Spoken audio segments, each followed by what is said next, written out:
नारळी पौर्णिमा विशेष आपण नारळी भात बनवतोय। ही पारंपरिक रेसिपी आहे। हा पदार्थ कोकणामध्ये आवर्जून बनवतात। त्यासोबत नारळाचे वेगवेगळे पदार्थ सुद्धा नारळी पौर्णिमेला बनवले जातात। नमस्कार मंडळी, तुम्हा सर्वांचे मनापासून खूप खूप स्वागत। मी इथे 1 वाटी बासमती तांदूळ घेतलेले आहे। हे एका भांड्यात ओतून छान 2-3 पाण्याने धुवून घ्यायचे आहे। हा भात करण्यासाठी शक्यतो सुवासिक तांदूळ घ्या। आंबेमोहर बासमती तांदूळ वापरावा, भात छान होतो। हे तांदूळ 2 ते 3 पाण्याने स्वच्छ धुवून घेतले आहे। आता यामध्ये पाणी घालून 10 मिनिटं भिजत ठेवणार आहे। इथे मी 10 मिनिटं तांदूळ हा भिजत ठेवला होता पाण्यात। तर यावर झाकण ठेवून सगळं पाणी यातलं काढून घेतलेलं आहे। मी गॅसवर कुकर ठेवलेला आहे। हा भात आपण कुकरमध्ये शिजवून घेणार आहे। त्यासाठी मी इथे 2 चम्मच साजूक तूप घालणार आहे।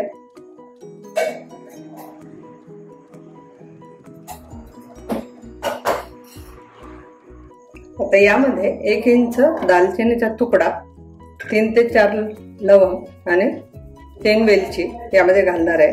वेलची अशी थोडी फोडून घालायची, म्हणजे भाताला छान वेलचीचा स्वाद लागतो। तर यामध्ये मी दालचिनी, 3-4 लवंग आणि 3 हिरवी विलायची मी घालणार आहे। आता यामध्ये हा तांदूळ घालून परतून घ्यायचा आहे।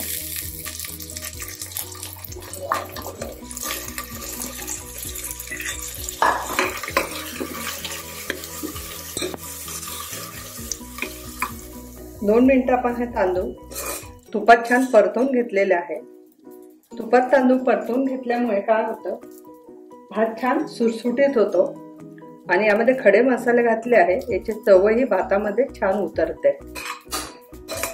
आता यामध्ये आपण चवीनुसार मीठ घालूया। याला छान मिक्स करून घ्यायचं आहे। आता यामध्ये आपल्याला तांदळाच्या दुप्पट पाणी घालायचं आहे। मी इथे नारळाचं दूध काढून घेतलेलं आहे।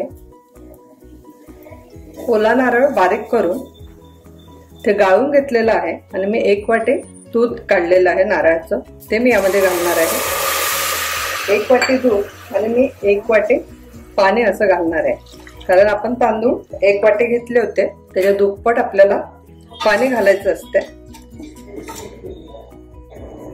नारळाचं दूध घातल्यामुळे भात खूप छान होतो आणि खायला अगदी स्वादिष्ट होतो। आता इथे पाहू शकता भाताला उकळी आलेली आहे। आता इथे उकळी येऊ द्यायची, नंतरच कुकरचं झाकण लावून 1 शिटी काढून घ्यायची आहे। गॅस लो ते मीडियम फ्लेमवर आपल्याला ठेवायचा आहे। इथे आपण कुकरची 1 शिटी काढून घेतली। आता हे थंड झालाय कुकर, आपण यातला भात काढून घेणार आहोत। आता इथे तुम्ही पाहू शकता छान असा मोकळा मोकळा भात झालेला आहे। भाताचे शीत असे लांब लांब दिसत आहेत। इथे मी कढई गरम करायला ठेवलेली आहे। त्यामध्ये 2 चम्मच साजूक तूप घालायचं आहे।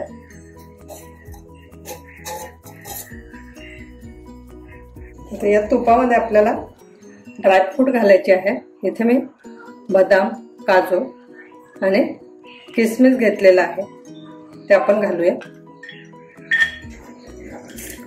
किसमिस मी नंतर घालते, याला बेदाणे म्हणतात, कारण हे लवकर फुलतात।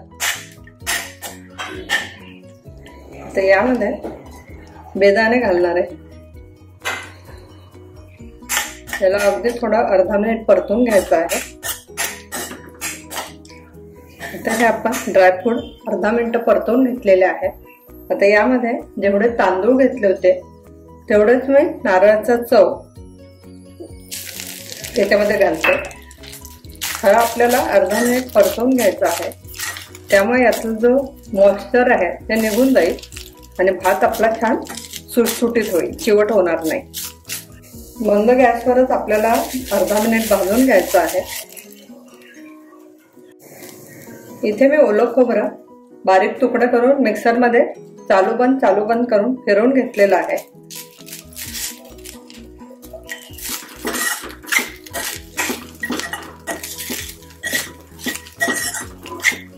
तर इथे अर्धा मिनिट हे नारळाचा चव तुपामध्ये भाजून घेतला आहे, त्यामुळे आपला भातही छान खमंग होतो। आता यामध्ये गूळ घालणार आहे। जेवढे तांदूळ घेतले होते त्याच वाटीने 1 कप गूळ घेतलेला आहे। याला योग्य प्रमाण असेल तर भात खूप छान होतो। इथे आपल्याला गुळाचा पाक करायचा नाही आहे, तर गूळ फक्त वितळून घ्यायचा आहे। 1 मिनिट आपण त्याला परतवून घेऊ। आता इथे पातळ होत आहे गूळ, तुम्ही पाहू शकता। मी इथे चिरून घेतलेला होता गूळ, इथे तुम्ही पाहू शकता गूळ वितळलेला आहे, हे सैलसर झालेला आहे। त्याला घट्ट होऊ द्यायचं नाही, नाहीतर भात हा कडक होतो। आता यामध्ये या स्टेपला आपल्याला भात घालायचा आहे। इथे मी गॅस बंद करते। आता इथे यामध्ये आपण अर्धा चम्मच वेलची पावडर घालणार आहे। यामध्ये जायफळ किसून घालते। किसून घातल्यामुळे भाताला खूप छान स्वाद येतो। पावडर न घालता तुम्ही नेहमी किसूनच घाला।